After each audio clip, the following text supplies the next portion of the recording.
A warm, ochre sun set behind the jagged hills that overlooked the modest rural village. Dust swirled in the late afternoon breeze, coating every surface in a fine layer of golden brown. In this forgotten corner of the world, people rose with the roosters, toiled under the scorching sun, and retired early with aching bones. Life was as simple as it was harsh. At the edge of this village, in a tiny, crumbling hut that once served as storage for yams, lived a girl. She had no name at birth, at least, none that was documented. Among neighbors, children, and even the elders, she was simply called Z. She had been abandoned at the entrance of the local temple as a crying infant, swaddled in a threadbare cloth. Over time, that mewling baby grew into a silent child with curious, wide eyes.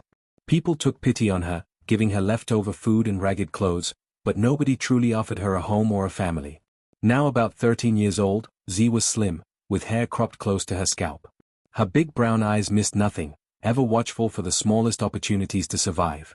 With no official guardian, Z did odd jobs, fetching water for an old widow, sweeping the temple steps for the local caretaker, even feeding chickens for the more compassionate families. In exchange, she might get a bowl of millet porridge or a handful of dried figures. Her existence was fragile, caught between hunger and hope. One late afternoon, as she wandered through the village square, she clutched a small jute sack with the day's meager earnings, 2 palm kernels and a half-eaten piece of cornbread. She planned to save the bread for supper and use the kernels to trade for soap at the little roadside stall. Her feet were dusty from the unpaved roads, and her threadbare sandals were so worn they barely protected her soles. "Z, come here," called an old man, waving for her from under a banyan tree. It was Elder Amos, the self-appointed caretaker of all village gossip. "I need you to deliver this note to the medicine woman across the river. You do it, I'll give you some leftover yam I've got at home." Hungry as always, Z nodded eagerly. She pocketed the folded note, bowed respectfully, and hurried off. With each step, her heart beat with both dread and determination. She had not eaten a proper meal all day, and the promise of yam was too tempting to ignore. On her way to the medicine woman's hut, she passed by 2 older girls from the village, both daughters of a wealthier family. They sneered at Z. "Why do you even talk to her?" one asked the other loudly, as though Z couldn't hear. "She's a nobody. She doesn't even have a real name." Z paused for a moment, wanting to respond but feeling the weight of her silence press on her like a heavy cloak. She moved on without a word, reminding herself that she needed every scrap of food she could earn, and confrontations usually ended with her losing more than just dignity. For all her struggles, Z felt a flicker of stubborn hope inside. She had survived this long by using her wits. Maybe, one day, someone would see beyond the label of orphan girl, and recognize the quiet strength beneath her slim frame. Until then, she knew better than to dream out loud. That night, she returned to her makeshift shelter, nibbling on the small chunk of yam she'd earned and saving the cornbread for dawn. Outside, fireflies danced near the tall, parched grass. She watched them glow against the darkness. The stars overhead were brilliant pinpricks, and she wondered if each star was a reminder that every person, no matter how small, could shine in some corner of the sky. She wrapped herself in a thin blanket, closed her eyes, and whispered to the night, "I'm still here." Though no one responded, the sound of her own voice, quiet but unbroken, gave her a sliver of courage. Tomorrow would be another day of survival, another day of walking in shadows. Yet deep in her heart, an ember of resilience glowed, waiting for the right moment to burst into flame. The faint crowing of a rooster signaled dawn. Z awoke to the clank of metal buckets and the hum of neighbors preparing for the day. She slipped on her battered sandals and emerged from her hut, hugging her arms against the morning chill. Soon, the village would be bustling, carts carrying cassava and plantain, farmers loading up donkey-drawn wagons, and mothers shouting instructions to their children. Z tried to keep out of everyone's way, making herself invisible whenever possible. She was on her way to the river to collect water for Elder Amos when she heard an unfamiliar voice call out. "Z, my girl. There you are." Turning, she saw a tall man in a bright, embroidered shirt pushing his way through a small crowd. He wore an overly friendly grin, the kind of smile that never quite reached the eyes. She paused, stepping back in uncertainty. "Do you know him?" a curious villager asked Z. She shook her head slowly, but the man erupted into boisterous laughter. "How could she know me? She was just a baby when we last saw each other," he declared. "But I am her uncle, Uncle Bero. I heard rumors that my dear niece was living alone. I have come to take responsibility for her." A wave of whispers rippled through the onlookers. Z felt her stomach twist. She knew of no family, and suddenly, this man appeared claiming kinship. Elder Amos intervened, peering at the man suspiciously. Bero, you say? Where are you from? None of us knew Z had any living relatives. Bero offered a winning smile. I traveled far, from the other side of the region. Our family line is complicated, but trust me, I've got the documents to prove it. I want to do right by this orphan girl. She shouldn't be living in a shack. At the mention of official documents, heads nodded. Bureaucracy in the village was weak, and hardly anyone doubted a man so confident. As people began to murmur in approval, Bero placed a hand on Z's shoulder. She flinched at his touch but stayed silent. Something about his manner, his too bright clothes and his slick demeanor, made her anxious, but she had little choice. That evening, the village council convened in the old school building to finalize Bero's claim as Z's guardian. The chairman, along with two respected elders, took a cursory glance at Bero's forms. They were barely literate in the official language, so they mostly relied on his word. Well, the chairman said, clearing his throat, if you truly are her uncle, it is an honorable deed to take her in. Yes, I will take her in, Bero said, clapping his hands. I have a comfortable home in the next district. She will be well cared for. Z stood in a corner, eyes lowered. She couldn't read or write, so she couldn't question the validity of his documents. All she had was the uneasy feeling crawling up her spine. That night, as Bero settled into a guest hut provided by the villagers, Z found it impossible to sleep. She tossed and turned on her straw mat, haunted by Bero's grin and the way he seemed too eager to claim her. Sure enough, over the next few days, Z discovered Bero's true nature. He spoke with false sweetness in public, praising the villagers' hospitality. But in the privacy of the small hut, his tone changed. Fetch me water, he'd snap. Wash my clothes. Do it now, or I'll make sure you regret it. Any sign of disobedience was met with harsh words or the threat of a backhanded slap. He took her meager ration of porridge and demanded she find ways to earn more food. He also boasted about how he was receiving financial help from the local government for adopting an orphan, which he used on himself, fine meals, new boots, and gambling parties with shady visitors. Z quickly learned to stay out of his sight unless summoned. She kept quiet, nodding at his commands. She had lived a life of fleeting kindness and constant hardship, but something about Bero's cruelty felt different. His presence was a storm cloud that only grew darker with each passing day. One night, as she lay on the dirt floor, battered from carrying Bero's crates of goods, Z stared at the flickering flame of the small lantern in the corner. She thought of the stars again, shimmering hope in an otherwise dark sky. She whispered to herself, I will endure this, clinging to the thought like a lifeline.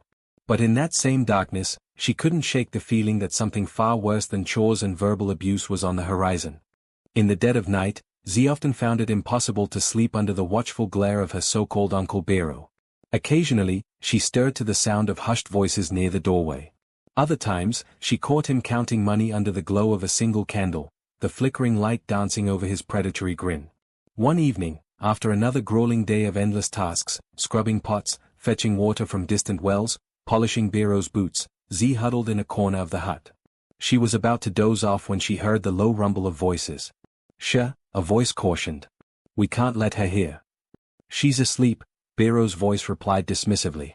Even if she heard, she wouldn't dare speak. Curiosity stirred in Z. She peeked through a small gap in the makeshift partition that separated Bero's sleeping area from hers. Two men sat across from Bero. One wore dusty boots and had a scarf wrapped around his mouth, while the other had a scar running across his left cheek. I'll say it again, the scarred man muttered, I'm here on behalf of a buyer. But the buyer is an old farmer, physically disabled, can't get around easily.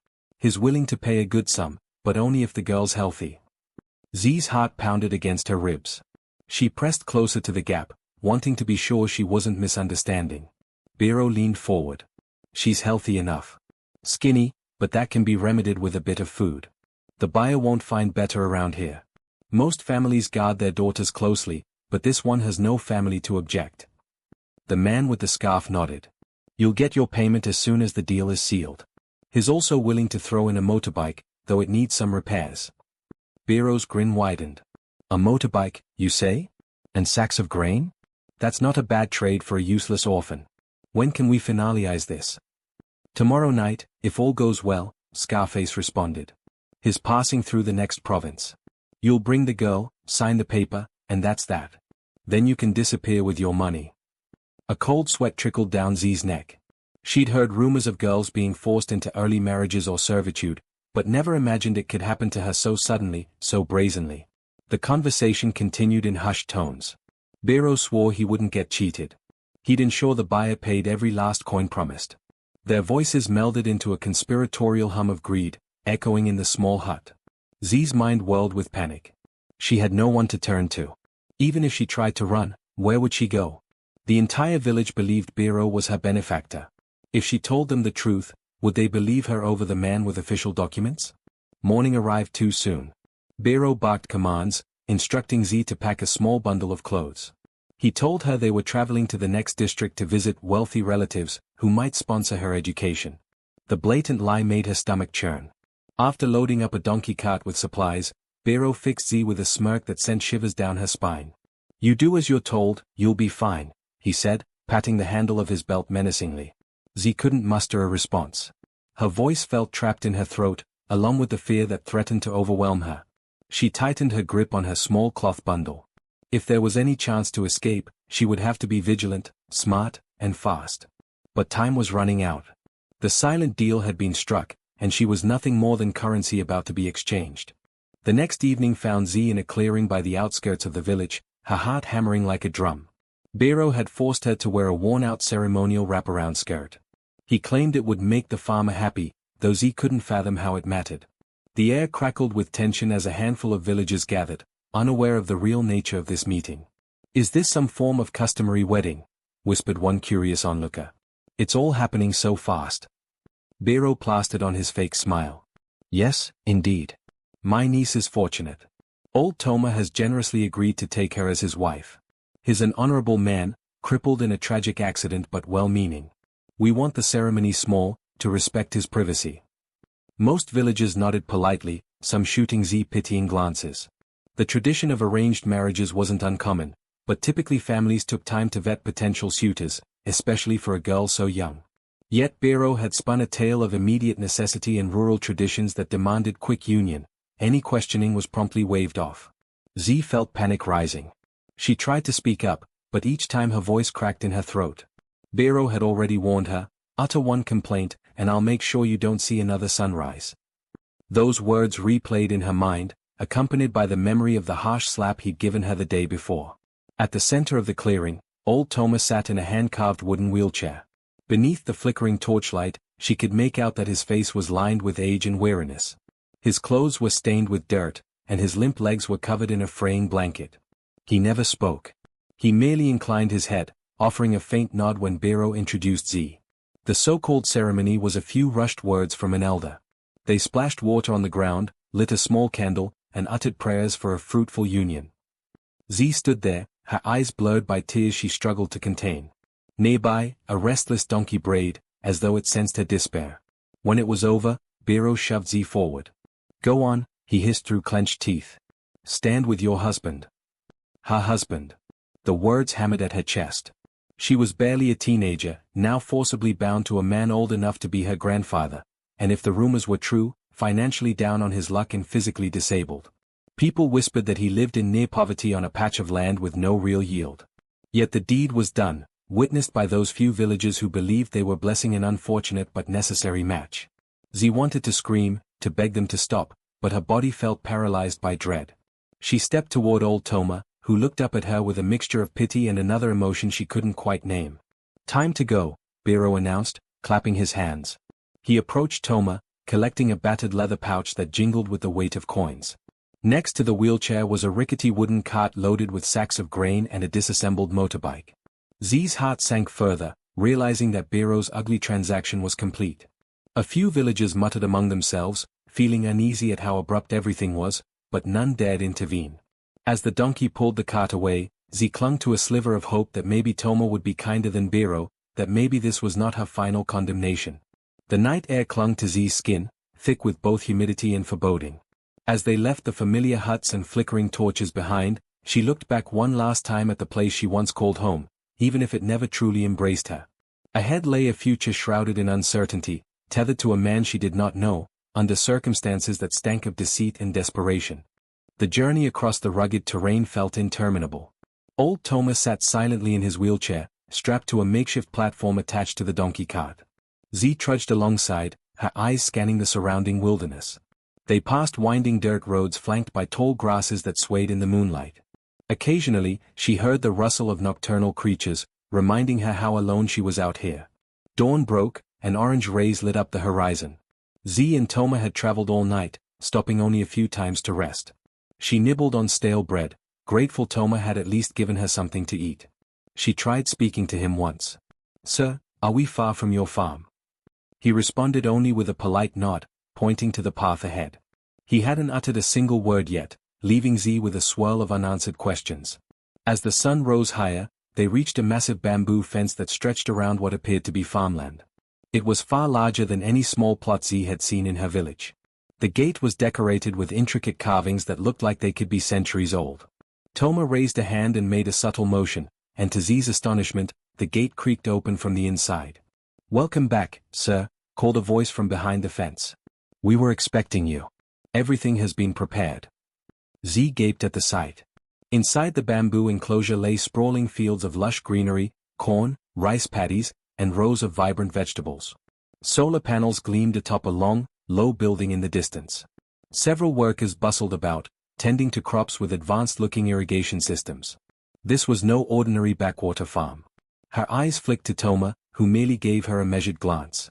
Then, in a voice both resonant and warm, he finally spoke, "Don't just stand there, child. Let's go inside."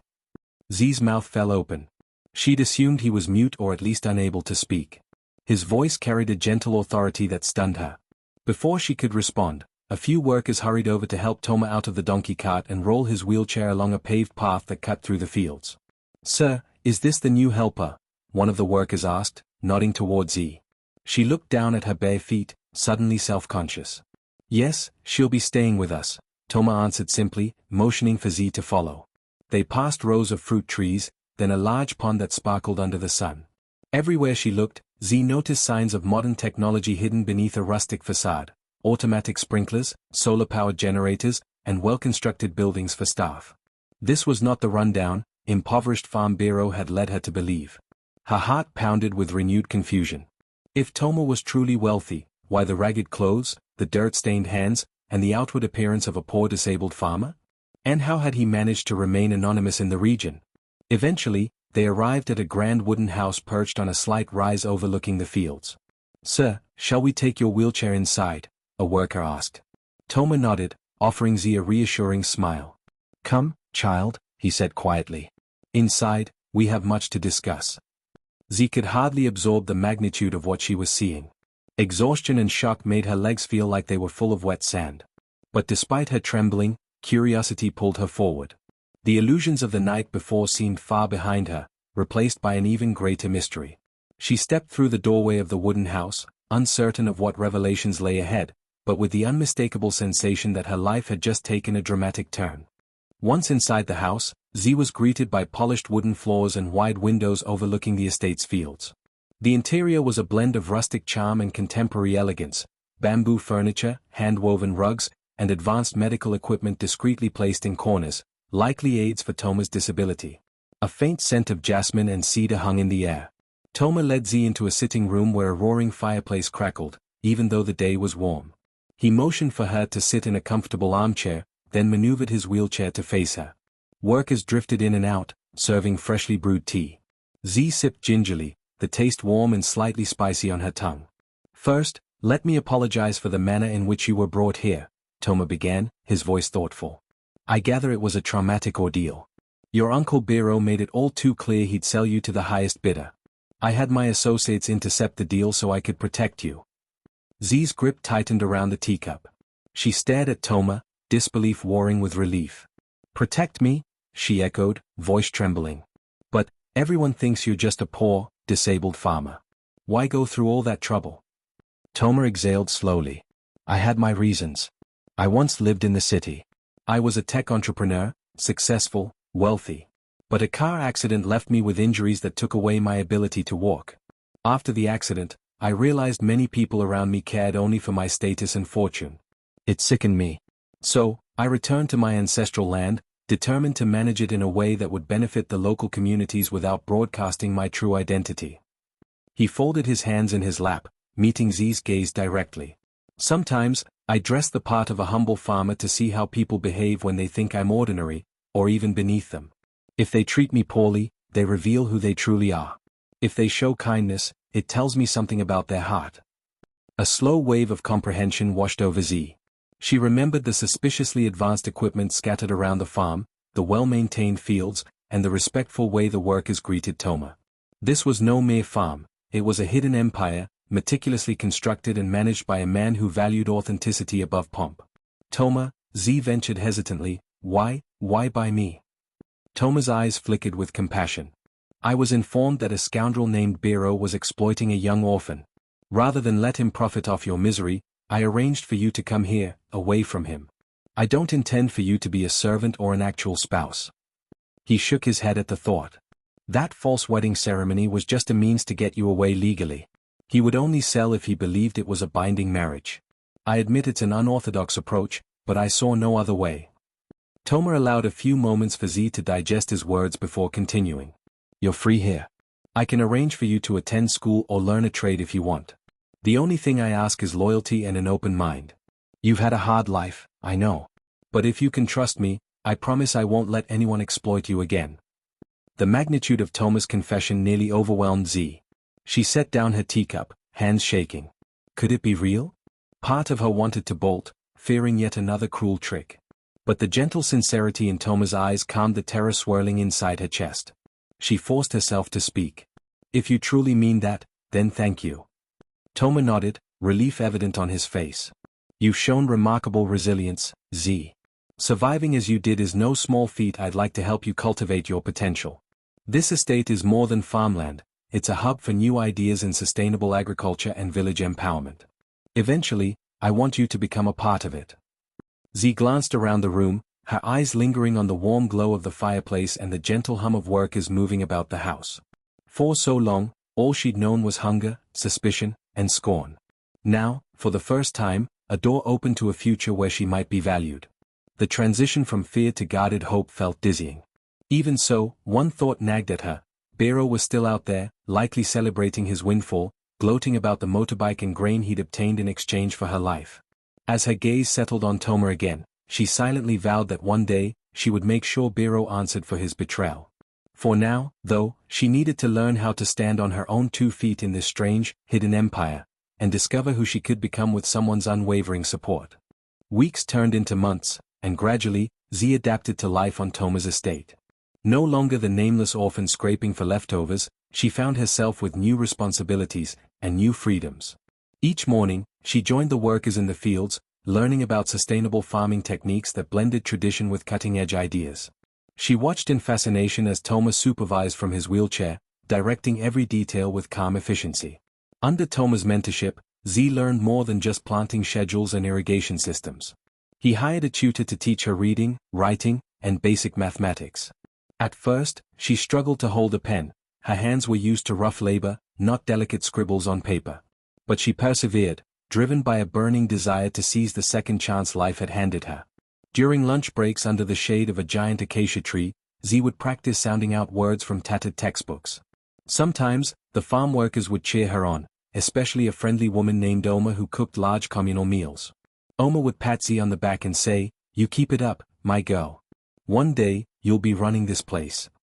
It was a startling notion, yet it kindled a spark within Z.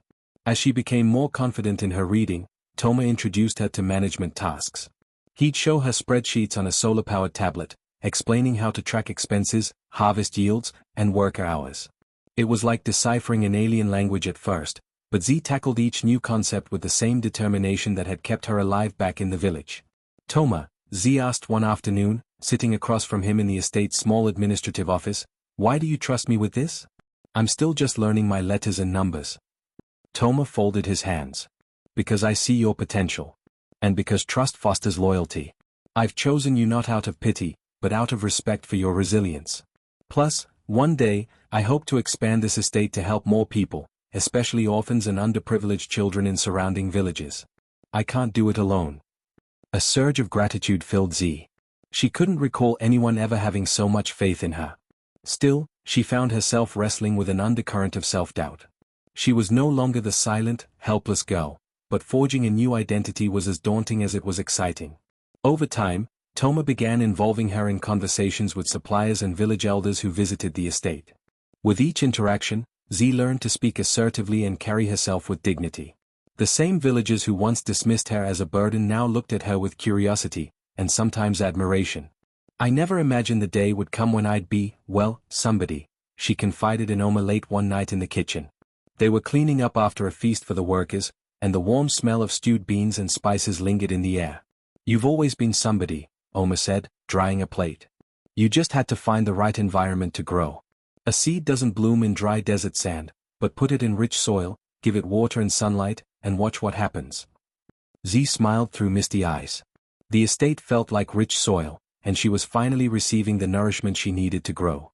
Each day, she chipped away at the walls of fear and uncertainty, revealing a core of quiet strength. And so, the orphan girl who once slept on dirt floors and cowered under Bero's threats slowly transformed into a budding leader.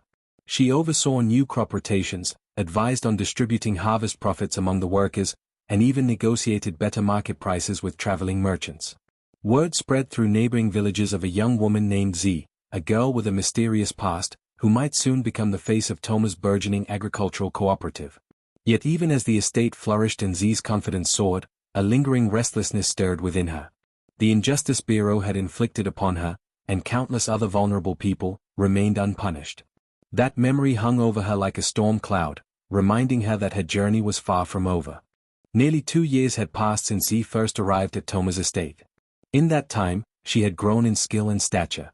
Her hair was longer now, styled in neat plaits that framed her determined face. She wore tailored work clothes that let her move freely among the fields while looking every bit the estate's young manager. With Toma's guidance, she had become a formidable presence, respected by laborers and merchants alike. But there was an unfinished chapter in her life, a debt that needed settling. She arranged a meeting with Toma one afternoon in his study, where an open window let in a cool breeze and the scent of blooming jasmine. "Sir," she began softly, "I feel it's time I returned to my old village." Toma gazed at her, steepling his fingers. "Are you certain you want to face that place again? You've come so far." Z nodded, her eyes focused. "I'm tired of running from the ghosts of my past. It's not just about closure for me, it's about making sure no one else there suffers like I did, if I can help it." Toma studied her expression for a moment, then sighed. "Very well. We'll prepare a small entourage. I want to support you, but this is your show. I'll follow your lead." And so it was decided. Word spread through the estate that Z would be traveling back to her old village. Workers volunteered to accompany her, loading solar-powered trucks with grains, seeds, and other supplies. It wasn't just a personal journey, it was a mission to forge new alliances and perhaps offer aid to the impoverished community she'd once called home. On the day they set out, Z stood at the head of a caravan of sleek, eco-friendly vehicles, each powered by the sun's energy, each carrying ample goods. She wore a striking Ankara gown that draped elegantly over her shoulders, a testament to her newfound status. Standing beside her in his wheelchair, Toma nodded approvingly. The convoy stirred a wave of excitement as it approached the old village. Children ran alongside the vehicles, pointing and shouting in awe. The villagers stared in disbelief, many not recognizing Z until they saw her face up close. "Is that Z?" whispered one woman. "The orphan girl?" "She's back," another man muttered, his eyes wide. Z brought the convoy to a halt in the center of the village, where the dusty roads converged. Elders gathered, perplexed by the sight of modern trucks and well-dressed visitors. She stepped out, shoulders squared, and addressed them formally. "Elders of the village, I greet you," she began, her voice carrying. "I stand before you as Z, once an orphan here, now a partner in Toma's estate. We have brought supplies to help the community, but first, there is unfinished business." Murmurs rippled through the crowd. Some recognized Z's eyes, so different now, filled with confidence instead of fear. She could feel their uncertainty, but she pressed on. "I was sold from this village like an animal," she declared, eyes scanning the assembly. "Sold by a man who called himself my uncle. Where is he?" A tense hush fell. Then an elder who once approved Bero's claim shuffled forward. "Bero is still in the village," he said, voice trembling. "He has been living quite well on the money he got from that trade." Z's jaw tightened. "Bring him here. Now."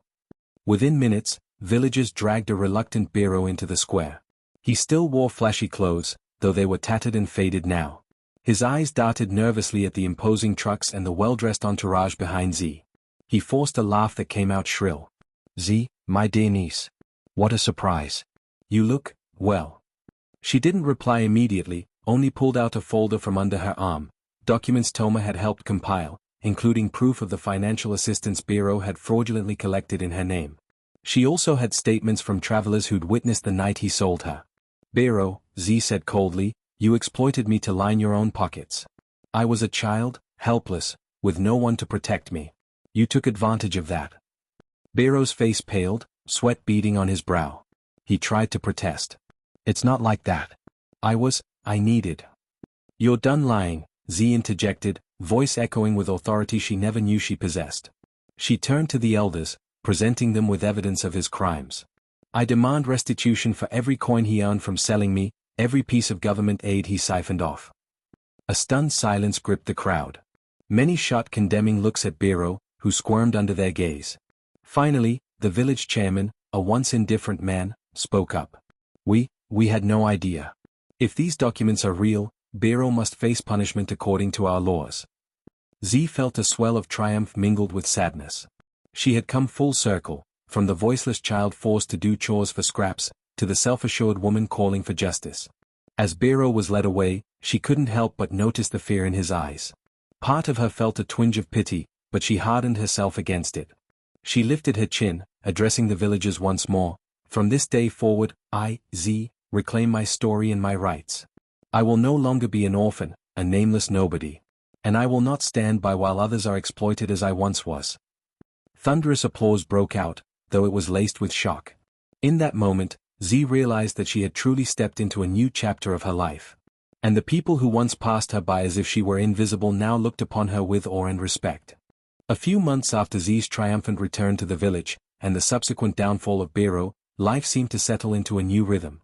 Z divided her time between Toma's estate and her old village, working tirelessly to initiate agricultural programs, scholarships, and better healthcare for the poorest residents. She was on the cusp of fully bridging the gap between her two worlds, forging a path no one had believed possible. Then, late one afternoon, as she was reviewing crop rotation plans with Toma in the estate study, a message arrived. A farmhand came in, hat in hand, eyes downcast. Miss Z, there's a man waiting at the gate. Says he's your uncle, Bero. Z froze, her pen halting over the ledger. She exchanged a look with Toma. The memory of Bero's betrayal came rushing back, though it felt more like a distant nightmare than a current threat. What does he want? She asked quietly, setting down her pen. He appears desperate, the farmhand replied. Begging for your help, miss. Z's chest tightened. A part of her had always anticipated that Bero might come crawling back someday. After being exposed, the village council had seized much of his ill-gotten wealth. Without allies or funds, it seemed likely he would come to her, the very person he once discarded. Send him in, she said, trying to keep her voice steady. Not long after, the large wooden doors to the study swung open, and Bero stumbled in. Gone were his gaudy clothes, he wore tattered pants and a ragged shirt. His hair was unkempt, his eyes hollow with hunger. There was no trace of the prideful man who had sold his niece for a motorbike and sacks of grain. He fell to his knees before Z, tears streaming down his face. Please, he sobbed. My children are starving. After you exposed me, the villagers turned their backs on me. I lost everything. I have nowhere else to go. Z inhaled slowly, her mind racing. She remembered every cruel word he'd spat at her, every demeaning chore, every threat. This man had been prepared to sell her soul for the sake of convenience and greed. Now he begged for mercy. She looked at Toma, who gave her a small nod, indicating that the decision was hers. Setting her jaw, Z rose from her chair and walked toward Bero. Her heartbeat thundered in her ears, but her voice was surprisingly calm. You came to me, asking for help, she began. Where was your pity when I was a frightened child? Where was your mercy when you sold me away? Bero trembled, tears streaking his face. I was wrong, Z. I was desperate for money. I know I don't deserve your forgiveness, but my children had no say in my choices. They're innocent. They don't have food or shelter. Z sighed, her resolve wavering for a moment. Memories of going hungry herself pricked at her conscience. Take me to them, she said. Show me they truly exist, that this isn't another one of your lies. Bero's eyes flashed relief as he nodded hastily. Yes, of course. They're outside the gate. I swear I'm telling the truth. Together, accompanied by a few estate guards, they went to the gate, where two thin, frightened children stood, clutching each other. Their clothes were dirty and torn. Z's heart clenched at the sight. She recognized in their wide, fearful eyes the same desperation she'd once felt as a nameless orphan. She knelt down. Hello, she said softly. Well, you can call me Z. Are you hungry? The older child nodded timidly, too shy or scared to speak. Z stood, turning back to Bero. She studied him for a moment, seeing the regret etched into his features. It wasn't necessarily repentance, but the grim acceptance of a broken man. She motioned for one of the guards. Give them food and water. They can eat outside the servants' quarters. But you, she pointed at Bero, will not be receiving my charity.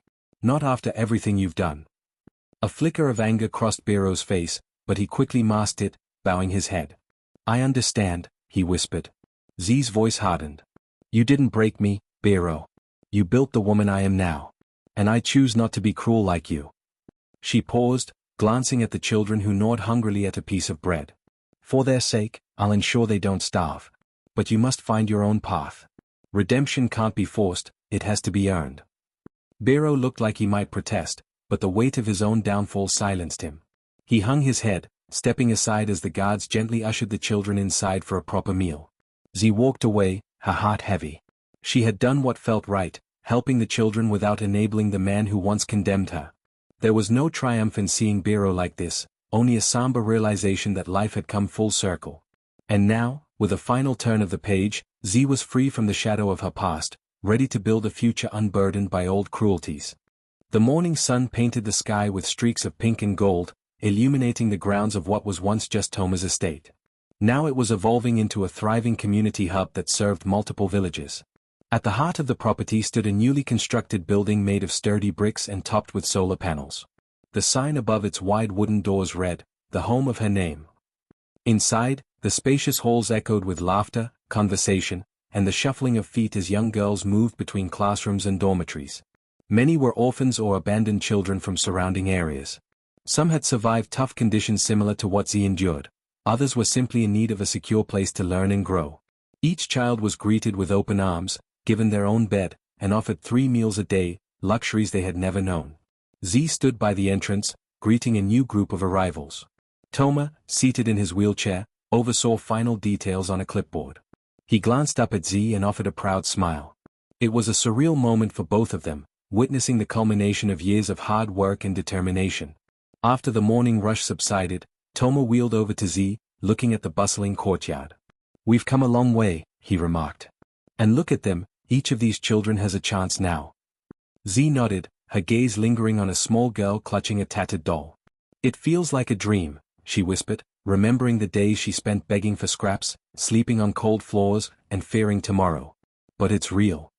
With the success of their agricultural cooperative, Toma and Z had poured resources into expanding the estate's infrastructure. They added a training center to teach modern farming methods, literacy programs, and basic health education. They partnered with other philanthropic organizations, ensuring a steady flow of goods and expertise. The home of her name was the crown jewel of this endeavor, a sanctuary dedicated to giving orphans not just survival, but a home in every sense of the word. The official dedication ceremony took place later that afternoon. Village elders from surrounding areas, government representatives, and local families gathered under a large canopy. A makeshift stage had been erected, adorned with colorful fabrics and fresh flowers from the fields. A hush fell over the crowd as Toma wheeled forward to deliver his speech. Welcome, Toma began, his voice resonating. I came back to my ancestral land years ago, determined to find authenticity and purpose. I met a brave, determined young girl named Z who reminded me that real progress means uplifting those who have been left behind. He gestured to Z, who walked to the front of the stage. Applause filled the air. She swallowed her nerves and addressed the audience with a confident tone she once thought impossible. I thank you all for joining us.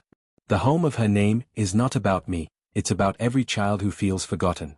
It's about giving them a place where they can forge their identity, learn new skills, and discover their worth.